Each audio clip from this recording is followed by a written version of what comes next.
Today we're going to deconstruct your comparative essay task for 12 Angry Men and look at what the original intent was for the play, your thesis writing, and then we're going to look at your body paragraphs and introduction and conclusion and deconstruct an exemplar for you. So just to recap, the focus question of your task is, does the film interpretation of 12 Angry Men uphold Rose's original intent? And of course, when we say Rose, we're referring to Reginald Rose, who was the writer of the play. So remember, uphold, you can use a range of words to meet that still means uphold. So you could say supports or sustains, maintains, etc. So you don't always have to say the same word throughout. You should be using a range of vocabulary. We touched in class on what the original intent was, and in order to prove that, you will look through plot, character, setting, and theme, and you'll pick two of them. Okay, so we copied this down. The original intent was the need for justice and the danger that prejudice can have. And what that means, broken down a bit more in depth, is that prejudice can obscure the truth and can cause good people to suffer unnecessarily. It also touches on how people should be treated fairly, no matter their background or colour, race, etc. And in reference to Juror 8, it takes courage to stand up and fight against other prejudices that people have that could prevent that fair and equal treatment. So every element that you look at, whether it's plot, character, setting, or theme, needs to have examples that support this intent. Okay, so if you pick a character, you should be picking and analysing characters that link to this original intent or that show this intent. You know, about maybe it's prejudice obscures the truth. You might analyse someone like Juror 10, who has a fair amount of prejudices, and you could prove that point. You might look at Juror 8, who has the courage to stand up and fight against everyone else's prejudices. Okay, so you could analyse his personality and how he helps to get that intent across. You might look at themes, you know, and look at justice and the need for justice. You might link that to prejudice. Okay, so in the same with plot, you could just talk about the plot line and how this whole message is embedded throughout the events of the play. So no matter what you analyse, everything, it's not just a comparison of the film and the play, it's how the film upheld the original intent, and the intent is this. Okay, so this all still was evident in the film, and you've got to analyse how. Okay. So we looked at how to write a thesis. It had your opinion about a particular topic. Okay, we wrote them in class. They were a single sentence, and then we needed the evidence to support that. So just touching on our thesis rules, remember it's not a question. You should only be mentioning things you're going to discuss in your essay, and should only have one specific idea and not be so broad. Okay, so there's your formula for your thesis. The topic plus opinion is your thesis statement. The opinion comes through the use of those adjectives to help give across your positive or negative opinion. Okay, so it has to respond to the question on your task sheet about upholding the original intent, and then we're going to link in your preview of arguments about which two chosen elements you're going to discuss. Okay, we've agreed to go with the agreeing option. Okay, because the movie does hold the intent, so you need to argue that. This is an example of an ineffective thesis because it doesn't have those opinionated comments, and it doesn't actually tell us what the topic of our essay is going to be. It doesn't mention anything about the original intent. So the next slide here shows us an effective thesis. Okay, down here it's color-coded for you. We've got our topic in green, responding to the question here. So the film adaptation is the topic and how it upholds. That should be Rose's. Okay, intent, and then we've got our elements that we are going to analyse as our preview of arguments, and then the opinion part comes through the red. So words like effectively or skillfully or successfully. Okay, so this is an example Friedkin's film adaptation of 12 Angry Men effectively upholds Rose's original intent while making it accessible for a modern audience through his skillful portrayal of the plot and characters. Now, you can reorder that, so you might start with the elements, so through the skillful portrayal of plot and characters, Friedkin's film, da-da-da-da-da.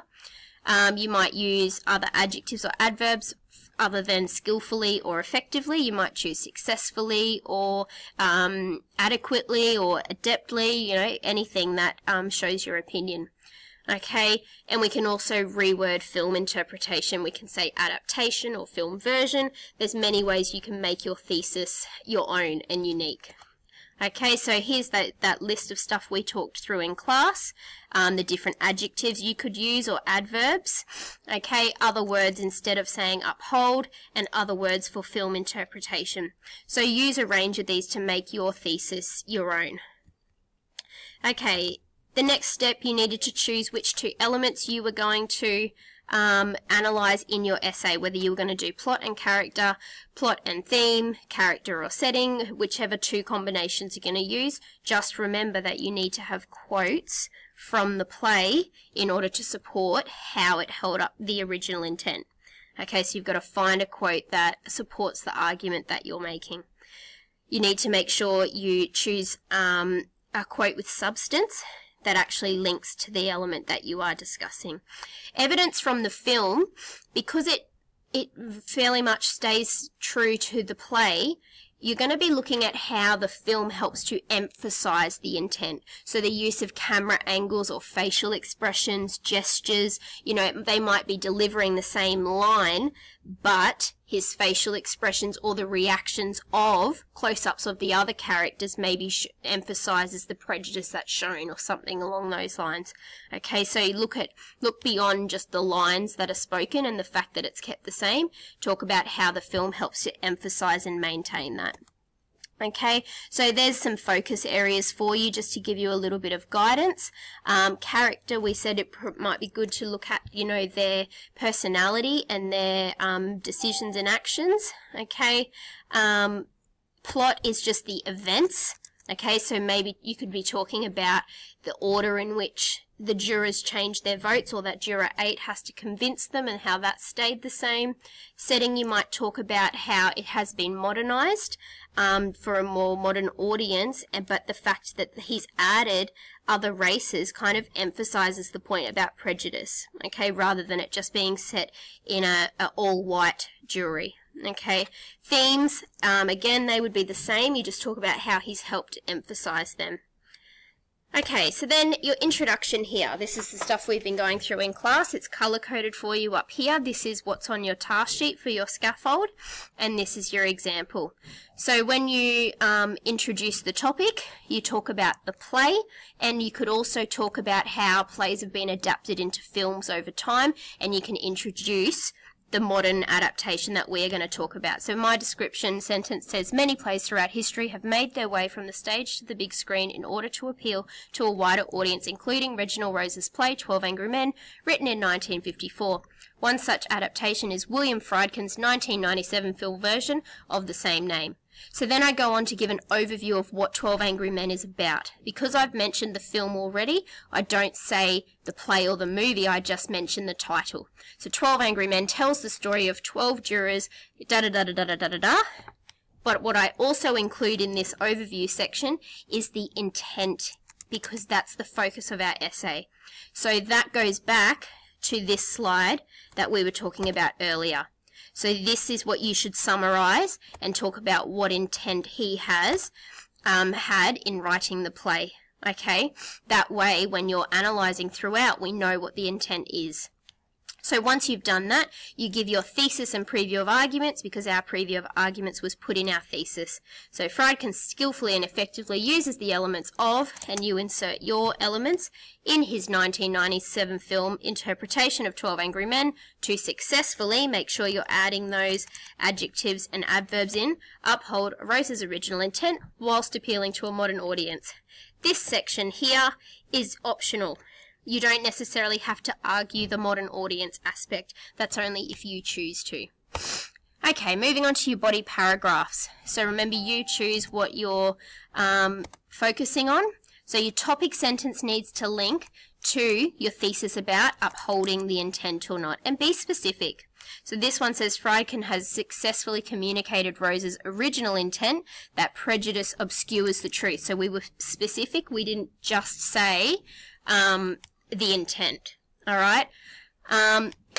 Then he mentions the element. He's done this by staying true to the plot. The next bit is you then expand on that element. Okay, so this is about the plot, so we go on and discuss the plot here. If it was characters, you would start discussing maybe which character and what their personality is like. Okay, so in his play, Rose communicates this intent by having juror A vote not guilty. So that's an event. Okay, that's why it's plot. While all the other jurors vote guilty, etc., etc. Okay, we've given what we're going to discuss about. Now we need the evidence, and that's the green section. Okay, when you find quotes, you need to have the page numbers, okay, from the play, and you need to make sure you reference it. Quotes also have quotation marks. Okay, in Act 1 of the play, the audience is shown just how much courage, so remember it's linked to that intent, is required to fight against the prejudice when Juror 9 states. Remember, your quotes need to be introduced properly within a sentence, not just be a standalone sentence. Okay? Once we've then given the quote, you've got to then link it to the film and the intent. How was that intent still shown and emphasized and maintained in the film? So comparative words, so reiterated, okay, or is maintained in the film, and then we go on to give the example from the film about how it was emphasized. Okay, camera angles used to emphasize the body language, and then we deliver the same line, so there's your evidence, but then we're talking about how it's helped to emphasize it and what it shows, linking it back and analyzing how it shows this intent of prejudice obscuring the truth. So once you've done your in-depth analysis, you link back to your thesis or your topic sentence, which is about the plot in the original intent, and you sum it up. Okay, has he effectively done it? Yes, he has. Okay, then we link to the next paragraph, and of course in your second body paragraph you won't link to your conclusion. You will just sum up and link back to your thesis.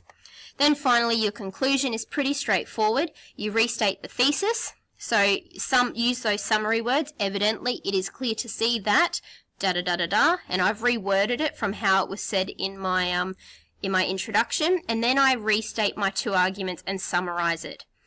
I would avoid just saying he did this through the use of plot and character. Actually tell me what your arguments were. By maintaining the same plot events as the play and having Juror 8 maintain his initial not guilty vote, Friedkin effectively maintained the intent da-da-da-da-da. Then I've gone on to characters. Additionally, so those nice linking words, the characters' personalities were maintained, still revealing the prejudices each juror held da-da-da, and linking that to that intent statement again. Alright, and then because my thesis said about a modern audience, my characters paragraph would discuss some of those changes about appealing to that modern audience. Okay, but I've mentioned that it only enhanced the intent, but didn't change it. Alright, then overall, your final statement should link back to about how text can be adapted again, like I did in the intro. So without Friedkin's transformation from play to film, audience may not have been exposed to the insightful lessons learned about prejudice obscuring the truth in the original play. The adaptation of text to any other type of medium is very beneficial to society, as the messages embedded within these texts can make their way to a wider audience in order to educate the world. So that's just more general than to sum it up and finish it off. Now remember, these examples have been done for you to guide you only. You need to make yours your own work. Use it as guidance. Do not copy it. Okay, do not just change a few words. You have to go through and plan your own arguments and your own evidence, okay, and your own thesis, your own ending sentences, all right, and make sure your work is individual and unique.